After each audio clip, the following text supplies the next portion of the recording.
Howdy, folks. My name is Patrick with the Luncheonette. Today on the Luncheonette, we have Miss Kayley Bishop. Hello.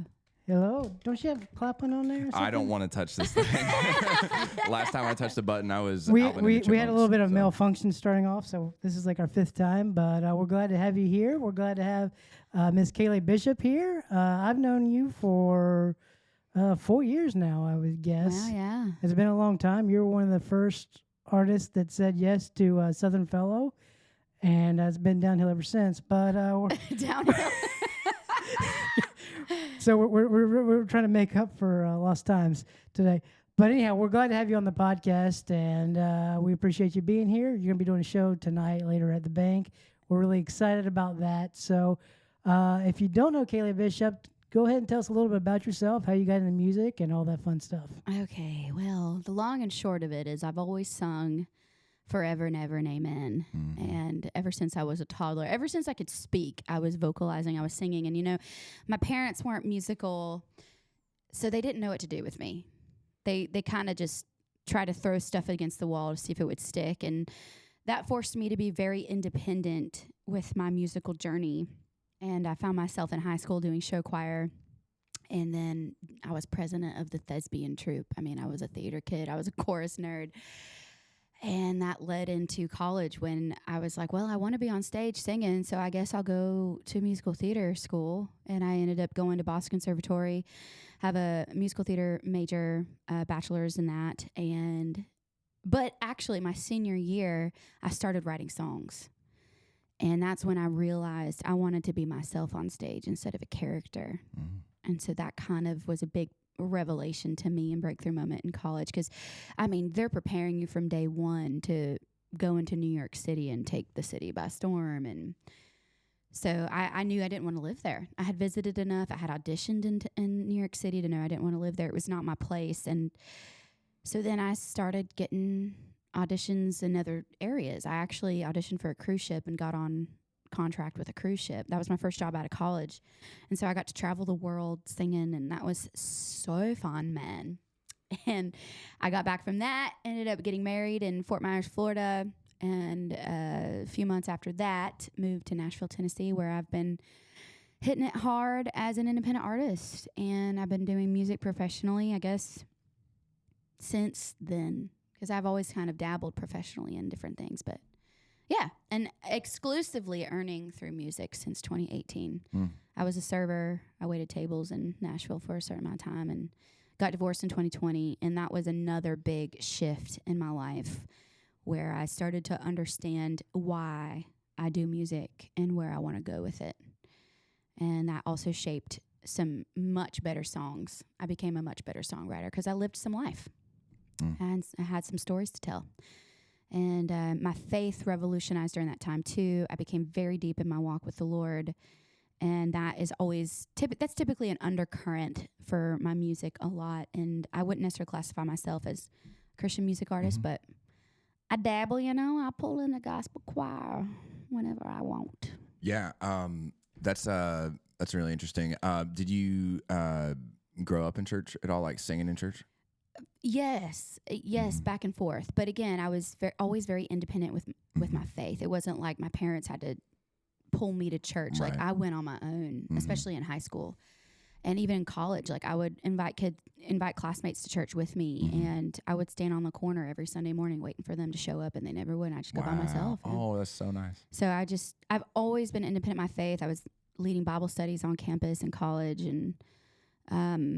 and then when I got married, that's when my faith really plateaued.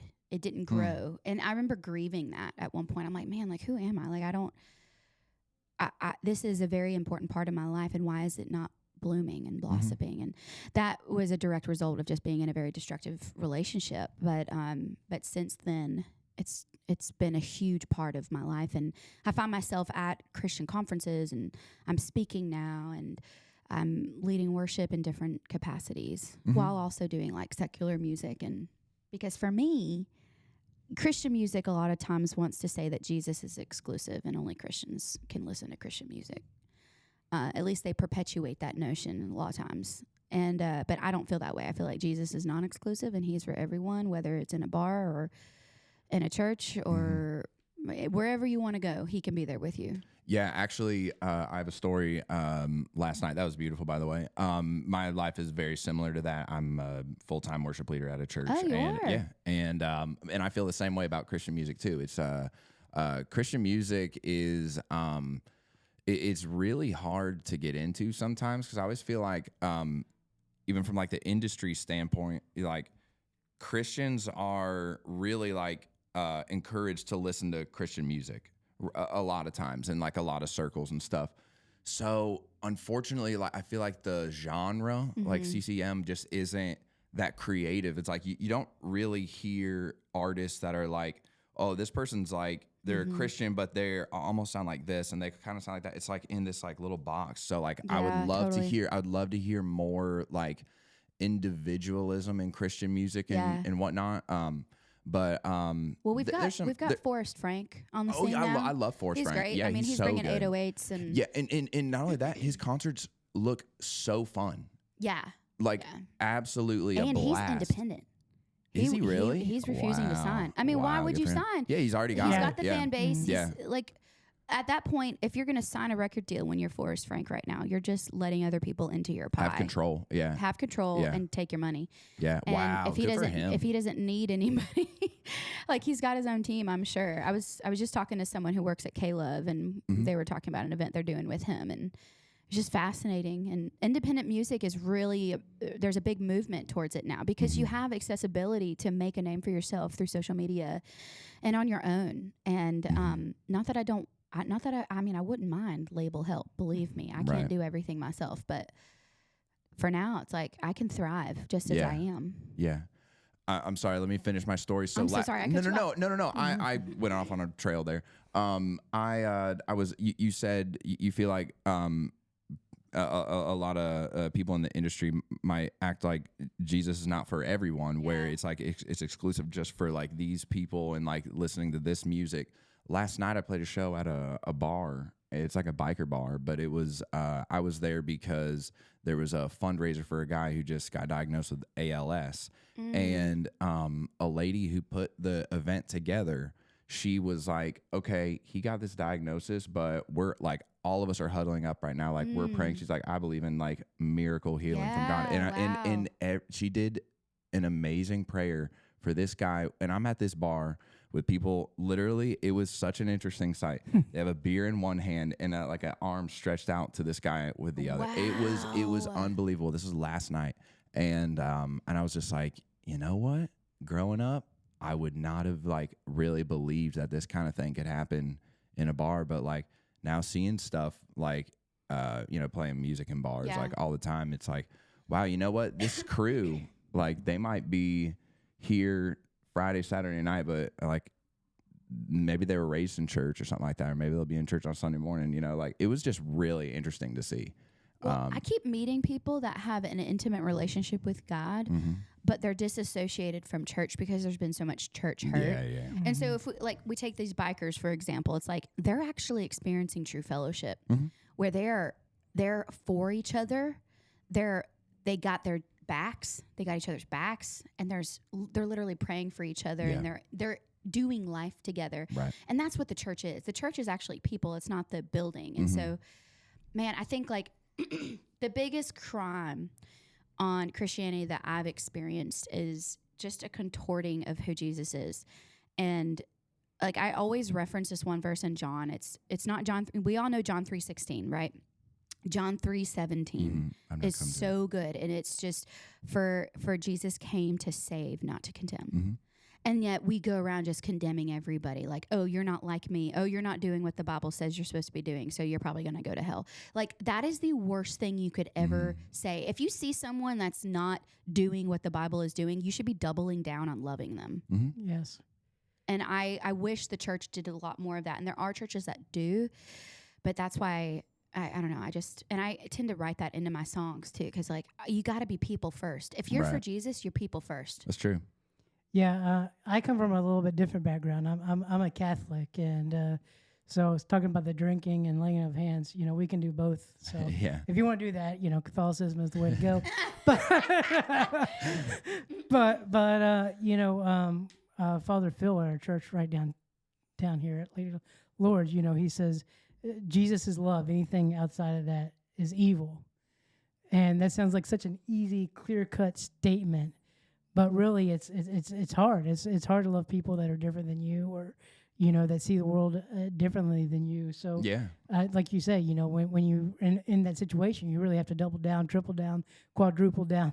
Do what you got to do, because you're the one setting the example for Christ. Yeah. Well, and by removing yourself from them, or by like disassociating or removing them from your circle or from your church, what you're saying is basically like there is a length where, or there is a place where my love will not reach you. Mm-hmm. Yeah. And that's the worst thing you can say to somebody. It's like, oh, if you do this, then you will be rejected. Jesus never said that. He said, all you have to do is know me. Just know me. Believe in me. And so that's why I'm like, why as the church are we constantly doing that? And we do this, even if you're not a Christian, you reject people based on behavior. Oh, yeah. And obviously boundaries are safe. Like I've set numerous boundaries with people that take advantage of me, et cetera, et cetera. But does that mean I don't love them? No. Setting a boundary doesn't mean I hate you. It just means setting a boundary just means I value myself and I value my interaction and I want healthy interaction. Mm-hmm. That's all That's the boundary great. is. Man, we get into like Wow. a deep conversation. Sorry. We're a Christian podcast. But Burgers, blah, blah, blah. Kayla, I've done like 1 or 100 interviews with you, and you start off with a little bit of nugget that interests me. You talked about your parents not coming from a music background, and literally every other artist that I've mentioned, my parents were an artist. We played for church. That's how A, B, and C. That's how my music career got started. But explain a little bit about growing up with non-music parents and wanting to excel at music at the level that you're at now. Because I know there's a lot of kids out there. There's a lot of people growing up that may not have those musical influences from their parents, and it may be a little bit of a struggle there. Yeah, I mean, but where my parents weren't musical, they were always supportive and they were proud. And so I think if I had 2 parents that were against the arts and wanted me to have like a corporate job or something like that, I might be in a different situation. But no, they loved that I expressed myself through song. And truthfully, I don't know where it came from. It could have come from my grandmother. I remember my grandmother had Alzheimer's at one point, and we were going through some of her old belongings, and we found a yearbook from her high school, and it said, "June, you have such a beautiful voice." And so, but I never knew my grandmother as a singer. However, she begged for me to sing anytime I was with her. And I found that really interesting, and it's probably a generational difference where she came from. It's like people didn't do music very often. I mean, they got married and they raised babies, and that was the end of the story. And so I think I've been the apple of my father's eye, my papa, my nanny. Like, they loved hearing me sing, and I don't know where it came from other than the Lord. And it just has been such a huge part of my life and my identity and my trajectory. And I knew at preschool age. I don't know how anybody knows at preschool age what they're going to do for the rest of their life, but I did. Mm-hmm. And I knew, I was like, I'm going to do this for the rest of my life, and I don't know what it's going to look like, but we're going to figure it out. Yeah, and it's tough for parents. I would never consider myself. Well, I was a chef, so I guess we're all creatives in this room. And when you're growing up, they're like, oh, you got to go to college, you got to do this, and your parents and family see this, point A to point B. Like, if you take this path, like, we know the outcome. Mm-hmm. But when you're creative, when you're a music artist or you're a photographer or stuff like that, that point A to point B is not always clear. So you get a little bit of pushback from family and people that love you saying, why are you going to do this? Because, you don't know what the end result's going to be. Yeah, I mean, it is true. It's like, I talked about this recently on my Instagram, but even though my parents have been super supportive of me and very engaged, and they believe in me, and they're so proud of me, and they will talk anyone's ear off about me, which is a little embarrassing. But I have had other family members that don't want to touch it. And I feel kind of like a rejection, or it's like they're not going to buy in until I'm famous or something. Yeah. It's like I'm not legitimate, I'm not valid in what I do until I reach a certain level. is the impression that I get. And it makes me, again, think of Jesus, because Jesus was rejected in his hometown. Like, people didn't want to accept him as the Messiah, as the Savior, as the Redeemer of the world, because, well, they saw him when he was 8 years old. They saw him before he was walking in his ministry. And so they're hard to reconcile the fruit of his ministry now. And I feel the same way about my life sometimes. I'm like, man, but I'm not striving to please them. I'm not. And where they may not be buying in, I've got so many fans that have been so transformed and changed and helped by my music and by what I'm doing. And I don't know. I mean, I was one of those people because, when I started Southern Fellow, it was because I was having seizures and all that kind of stuff. So I just wanted something to do with my life that, I could do. Obviously, I couldn't work in a kitchen anymore. And then when you and some other artists came along and, kind of signed up for the whole Southern Fellow thing, I was like, I got a purpose now. Like, yeah, I can do this. I can make this happen. Good. And a lot of my family were like, this is crazy. Like, you're talking about artists that nobody's heard of, like, where is this going to go? And again, with you, your outside family. It's, with me, it's my aunts and uncles and things like that. They didn't buy in until this year. Like, oh my God, you're getting a Josie Award. Oh my God, you're going to be at the Grand Ole Opry. You're going to be doing this. Like, okay, now we can attach ourselves to you. So isn't that funny? yeah. But part of me wants to, the ugly side of me wants to put up a middle finger. Yeah. It's like, no, you weren't here when I needed you, Yeah. But that's also not love. Yeah, that's That's not what Jesus would do. And so it's an interesting dilemma where you really have to just keep loving people and recognize, like, I'm sure I've been that to somebody. I'm sure I've not bought in, didn't think anybody was special until, I've been there. Yeah, I was that way with Jordan for a long time, but He doesn't believe in me. He doesn't believe in me. he still hung around. He still hung around, but no, that's great. And a while ago, off mic, we were talking a little bit about music production and getting songs out. And Jordan's an independent artist. I work with independent artists, and a lot of people don't realize, as far as like when they're going to a show, even if they're paying like a $10 ticket, they don't realize what that $10 ticket is going to in complete form. Mm-hmm. So, kind of tell us a little bit about, what it takes for you to get a song out, because people don't realize, they hear a 3-minute song and they're like, okay, well, that took her like 10 minutes to record on her cell phone or whatever. yeah. Well, that is hilarious. I mean, first it starts with the song. Yeah. In Nashville, we're writing hundreds of songs every day, right? Like, my catalog is vast, but it's like finding the song that I really want to invest in. But also a good song means, like I said earlier on, like, I have to live some life. And so let's take my song 7, for example, which is about me signing my divorce papers. I knew I wanted to cut it because I'd already tested the market with it in live shows. And I was seeing such a serious response of like, wow, they want this. And it got to the point where people were pissed that it wasn't released and that they couldn't listen to it outside of me playing it on stage. And I finally was like, okay, I've got to readjust my schedule, because right now I'm writing so much. I'm not recording anything. And I also don't have the budget to record.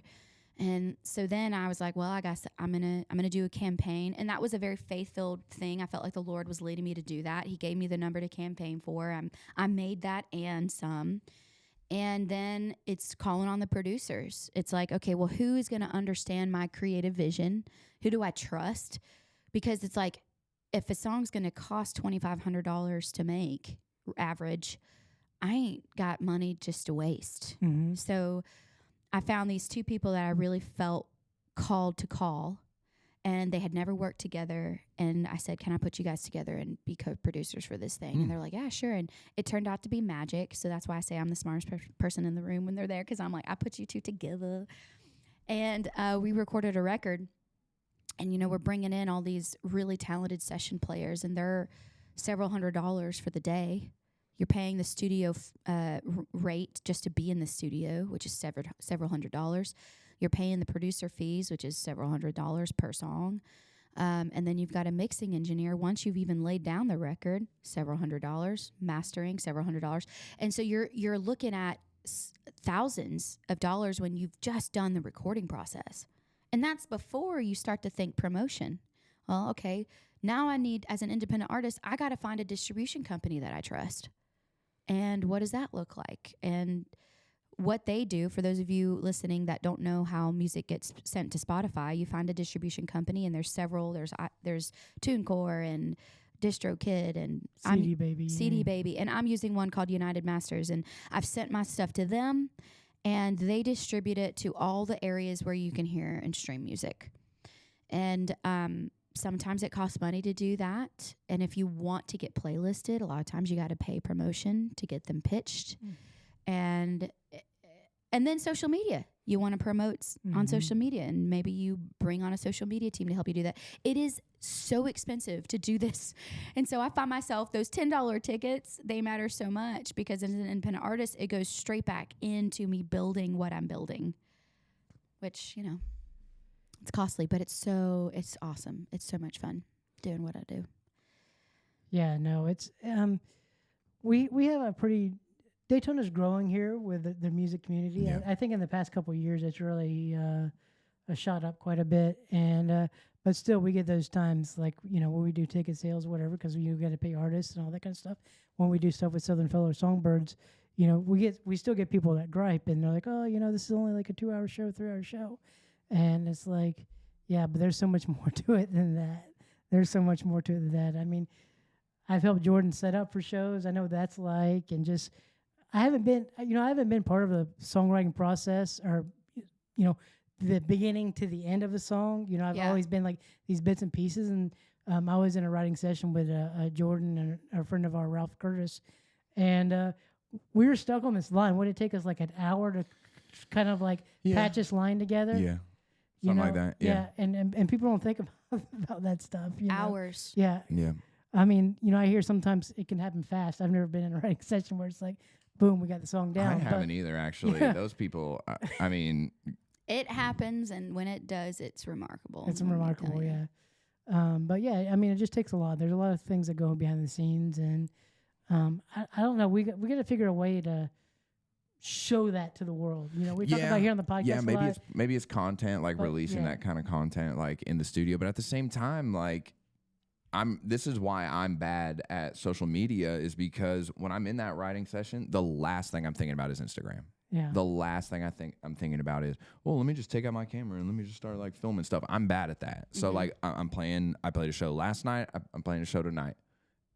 When I'm setting up, I'm not thinking about, this would be good content. People want to see this. Yeah. I'm like, I gotta go. Like this is like, I'm working, So, yeah, it's hard. I'd like to hire somebody, y'all come out, but you have to beat people over the head, because this push for independent music that I've been doing for 3 years now, and in Central Florida, it's been a hard road, because people are like, I never heard of this person, why do I need to be part of this? I'd rather hear Freebird or Wagon Wheel or God Bless something other that's been played 1,000,000 times,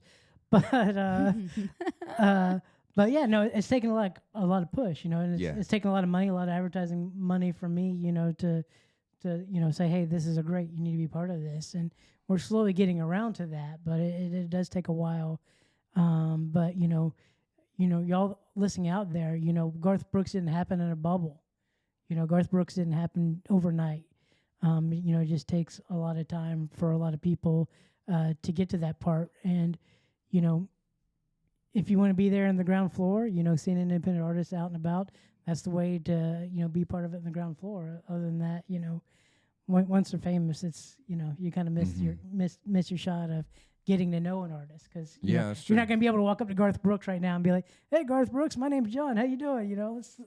Let's sit down and chat. But you can do that with an independent artist and sharing that experience. So, well, in the type of shows that I do as an independent artist, it's up to me. Yeah. I don't have a boss. I go where I want, play with who I want, write with who I want, record what I want, release it when I want, and play wherever I want. And so when people ask me to go to Norway, I'm like, yeah, I can. I got the schedule. There's no one that's I'm having to run this by except for my bank account, and even still, it's like, I won't go anywhere unless, this is my job. So it's like, whether it's overseas or somewhere else, unless God says, hey, I want you to donate your time, I'm not donating my time. And but it's also fun. So it's like a couple nights ago, I played this 70-year-old birthday party. And this guy and his wife, they have been fans of mine for the last few years and been following me around. And he's a fire chief a couple of hours outside of Nashville. And I mean, this man is beloved by his whole community. There were a couple hundred people that came out to this party, and they called me like a year in advance, and they said, "We want you." And I said, "Okay, I'll be there." I'll be there. And I played as a trio, and we just shared music, and he just loves me. And I'm like, this is the kind of thing where I get to hang out with him, his wife, his whole community. I get to meet these people. We're having intimate conversations. We're getting to know one another. Like, you don't do that at festivals. Like, I'm not going to do that at an arena show. I'm going to be close in a bubble. I'm going to be with my band. In the green room. In the green room. Like, there's no interaction with fans unless it's like a VIP thing. It's like, I love breaking ground and having connection with people at shows. Like, I am for the people, and I can't be for them as well as I want to be unless I can engage with them on really special levels. And so I love doing like house concerts and everything. It's so much fun. Yeah, that's what is remarkable about you, is that you do really connect with fans, even when you're on stage. You know, even when you're on stage and you're not like, you know, right in front of them, you have a way of connecting with people. There's a lot of artists out there that just get on stage, they do their bit, and they walk off stage. And, you know, if there's a fan out there, you know, maybe they will, maybe they won't follow them. But you on and off stage kind of force people to engage with you in a nice and pleasant way. She's not like, you know, talk to me right now, listen to me. Well, it seems like you might be the same way too. Like, I'm very extroverted. Like, that's actually, after performing, I need to talk to somebody. It's like that, I don't know if I'm gonna say this right, like dopamine hit or something like that. Like, you know what I mean? Like that, like talking to someone might actually bring me down a little bit. Like, you know, or just like help me just kind of like level off or something of just, you know, because, you know, performing uses a certain part of the brain. And then after a show, if I just leave or whatever, like my brain is still like wired. Oh yeah. But like talking to somebody, like, and connecting with people and stuff, like, it helps. And I love that. I mean, that's what I like. Part of the best part of the show is like, you know, meeting people afterwards and talking and like, hearing their experience. Yeah. Like, I want to know what they thought. Yeah. So that's good. Yeah. You've been doing this for a while, and obviously you're a pro at it. What advice do you have for somebody that literally is just starting out, you know, hasn't even recorded their first song, but is really, you know, heading in that direction? This is actually something that I needed breakthrough with myself not even too long ago. You just have to find a way to not be afraid of rejection, and you have to embrace the word no. And one thing I learned was no is just as important as yes on the pathway to the mountain of success. So if you've got the mountain of success, I typically in the past have thought, oh, well, if I hear no, if I hear rejection, that's actually setting me back. But that's not true. And in fact, the more no's I get, the further along I go. Because the more, like, you can't hear yes unless you've gone through and you've asked. And I was hindering myself from asking for what I wanted. And that was hurting me. I didn't know how much that was hurting me because I was so afraid of being rejected. And I finally had to change my relationship with rejection. And I was like, okay, I'm not going to have a fear of no. In fact, I'm going to go for no. And there's a whole series and lecture on this, and you can probably research it if you type in go for no in Google. But I had to adopt this idea of like, I'm going to go for no. Instead of trying to get people to say yes to me, I'm going to try and get 10 people to say no to me this week. And that takes away the fear. Active, first of all, too. It takes away the fear. And when I started going for a no, all I heard was yes. So that told me that I had a very wrong impression of reality, of like, I'm just selling myself short. And I remember when I finally started asking for what I want, there was a show where I wanted these 3 different artists that have bigger followings. Like, one had just gone on the road with Miranda Lambert. One has like hits with Lainey Wilson. The other one has had a few number ones as well. And I was like, all these 3 guys are going to tell me no, every single one of them. And every single one of them said yes. And one of them was also like, hey, do you want to write? I'm like, wow. Yeah, I want to write. And then the other one was like, hey, do you want to write? And I said, yeah, I want to write. And so it was just really cool to get out of my own way. And so that would be my biggest advice. Like, don't be afraid of rejection. Just ask. And maybe you're asking outside of your realm, but who cares? I mean, I'm not going to fault anybody for following their dreams. Well, actually, you know what? That's a good point. Like, if you're only getting yeses, maybe you're too comfortable. Yeah. Maybe you need to be outside of your realm a little more. Yeah, I look at no because, you know, obviously I work with a lot of independent artists. So when you're trying to sell a venue or somebody like that, an independent artist, you get a lot of no's. But I look at it no's when somebody tells me no, that it's either not the right fit or not the right time. That's fine. You know, it's one of those two. I don't take it as like I'm never going to revisit this or it's something on me. I'm like, it's not the right fit right now or it's not the right time. So, you know, those of you out there that get no's a lot, you might want to look at that like that as well. Yeah, we just don't have time to settle. Yeah. I've spent years settling in every area, like creatively, romantically. Like I just don't have time to do that anymore. And I want to go. I know what I want. Why am I not going for it? And I think another thing too, you're talking about settling and valuing yourself and stuff like that. I think when you set your value too low, like, you know, a price for a show or, you know, how many hours you're putting into something, it's hard to go back up. Mm-hmm. You know, once you set yourself down here, you know, it's hard to like, okay, now I need this. Mm-hmm. And they're going to be like, well, you did it, you know, you were here before. Why are we here now? Yeah. You know, so it's really hard to, you know, I'm not saying like, you know, ask for $1 million for a show. No, yeah. Yeah, but, you know, you got to be realistic about it. But, you know, you got to set whatever level you're comfortable with and go with that, even if it's a no. So there's an exercise that I had to do recently at this like leadership training. And it was like, write down the price that you would never charge. Like it's so astronomically big that you would never ask for that. Write that number down and then write a number down that you would never ask because it's so astronomically low. And then write down what you want. And I was like, oh shoot, it was really enlightening to me based on where I'm at. And obviously like the number that you want to ask for, look at the market value. Like who are there other people that are charging around the same or more, like, or are you just completely off base? Like you have to look at the market too, but it totally got me thinking bigger and I've changed my rates. And I mean, even if I'm doing less shows, I'm establishing value and I'm doing shows that I believe in that I want to do.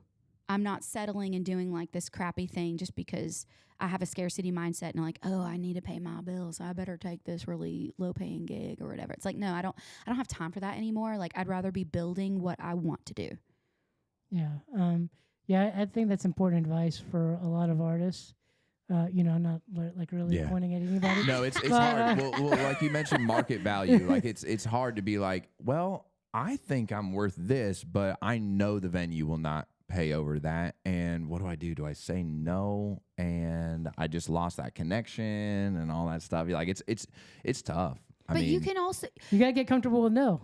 But get comfortable with thinking outside the box. Yeah. So the venue says no to your rate, and I said, okay, well, what if I still have this rate? What are you willing to cover as far as this rate goes? And am I allowed to bring sponsors in?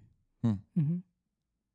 Yeah, that's really good. Like, why not? Like, so I have a release show coming up for my album at a venue that I always wanted to play at, and I finally stepped outside my comfort zone, went for no, played that venue in March. They loved me so much, they said, anytime you want to play, come back. So now I'm doing my release show for my full album there, and I was telling somebody about it, and they're like, well, can I sponsor it for you? I'm like, absolutely you can. Please. The more the merrier. Now, because they love what I'm doing. They want to be attached to what I'm doing. So when you are presenting yourself and you have value in it and people are like, oh, they're doing some cool things, people want to get on board with what you're doing and they want to put some money behind it. And so I've had to force myself to think outside the box, like, okay, who does want to be a part of that? There's an independent radio station in Nashville, Tennessee. And I called the guy because I've known him for a while and I said, hey, do you want to be a sponsor on my show? And he goes, yeah, we've actually never done that before. I'm like, no one has been thinking outside the box. This is Nashville, Tennessee. No one has approached you to say, hey, can you be a part? I'm an independent artist. Can you be a part of my release show? Yeah, be good like for you. sharing the show details on air, coming to the show, sponsoring something. Like, it's these kinds of things where we have to think for more. We're constantly trying to mimic those who go before us, but they've already done it. Mm-hmm. It's like we got to be thinking bigger. And you just ask, and if you get told no, that's fine. You redirect, you ask somebody else. Yeah. That's good. Yeah, again, it's like you say, you always have to be comfortable with no. I don't care what other business that you're in, even if it's outside of music, you're going to be told no a lot. And like you said, you got to get comfortable with it and, look at different options, look at other ways that, you can make it work and not settle. That's the biggest thing is not settle. Because once you settle, it's kind of hard to raise the bar again. Yeah. So yeah, that's good. That's good. But even if, I just thought of this, like for you, Patrick, with Southern Fellow, like you said you reached out to me right when you were first getting started, right? Mm-hmm. So if I think back to that time, anybody that reached out to me with where I was at that wanted to do a blog with me or an interview with me, that made me feel like $1 million. Yeah. Well, I just thought you were a sucker, but no. I mean, like, yeah, I want to. Oh my gosh, you want to talk to me? Like, you think I'm cool? Like, you want to feature me on something? Like, oh my gosh, yeah, that's validating to me. no, it was one of those first songs that you put out. It just caught my attention, and with Southern Fella, it's there's been so many like flip flops and changes, and I was going one direction, when I thought I was going to do a different thing, and like females in country music, like. When I first got started with Southern Fella, like I was like, no, I'm looking for like George Strait. I'm looking for those type of people. Mm-hmm. And the guy sucked. Like, I'd reach out to him, like, yeah, we'll do something. Nothing ever came out. But the girls all the time were like, yes, I'll do it. When does it need to be done? Yeah. And if I didn't have my stuff done by the time, I said it needed to be done, they were like calling me up or texting me or doing whatever. Like, hey, what else do you need? Like, how can we make this move forward? And with the guys, it's been not so much, Wow. So, that's why, when you reached out, it was just like, we're getting stuff done. We're making it happen. And, I mean, there have been guys, that worked out great, Jordan and Ralph Curtis and some other guys, but a lot of guys, they just, they have this thing where like, hey, I'm the man already. I got 2 songs out and, 10 streams on Spotify, but I'm the man already, so. There's a lot of guys that carry that attitude. I don't. Yikes. Yeah. I don't understand that. Yeah. No, it's because I can use all the help I can get. Please. You know what I mean? Yeah. Please. yeah. Please help me. No, it's a struggle. And thank you. Yeah. And thank you. You know what I mean? Hey, on behalf of a lot of us around you, you really do a lot. So yeah, we appreciate it. It's just one of those things where like I'm trying to help you out. If you don't give me the tools to help you out, like I'm moving on. Like I can't, like I'm not going to baby the situation anymore.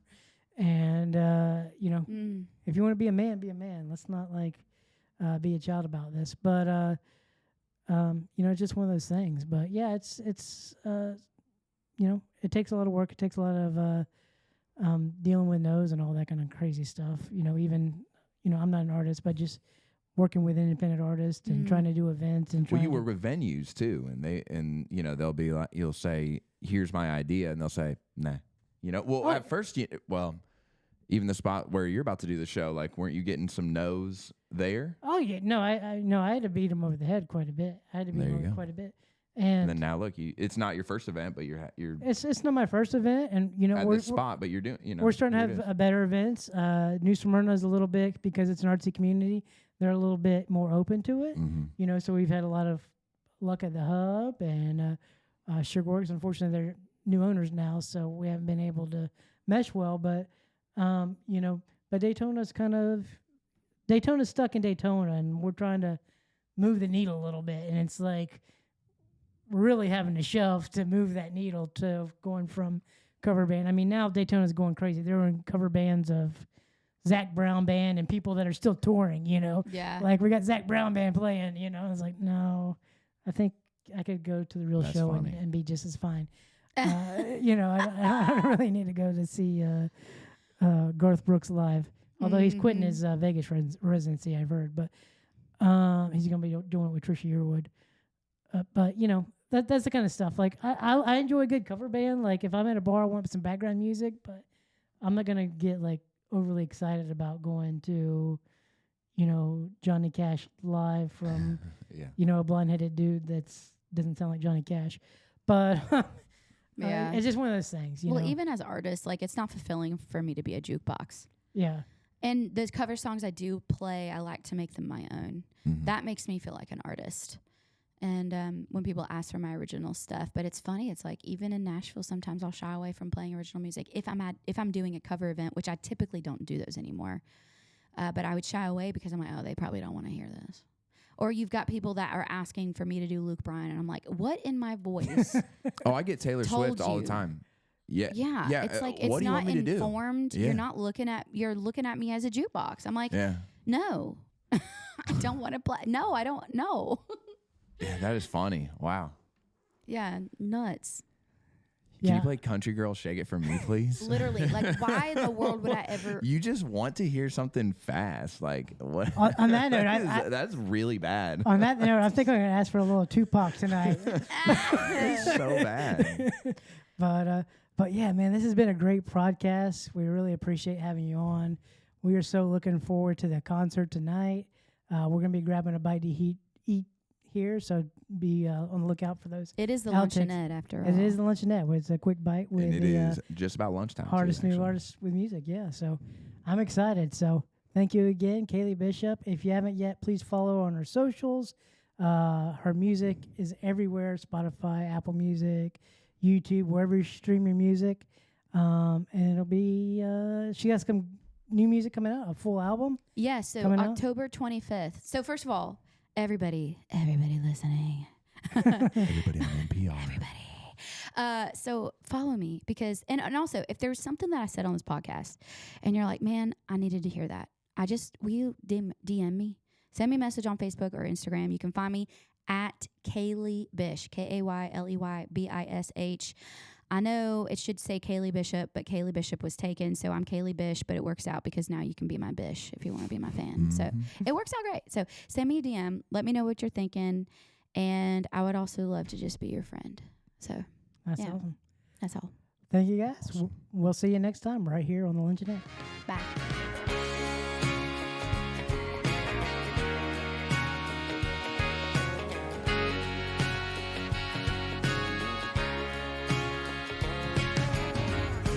Coffee first thing in the morning, and without warning, you give me sugar on my cheek. I love how you sing in the shower. The notes are sour, but you're singing on to me. Honey, yeah, yes, everything you do, everything you do, honey, yes. Honey, yeah. What's up, y'all? I'm Jordan Redding here at the beautiful Riverside Johnny's in Daytona, right on the Halifax River, here with Kayley Bishop. We just had some lunch, and what'd you think? It was pretty good. What'd you get?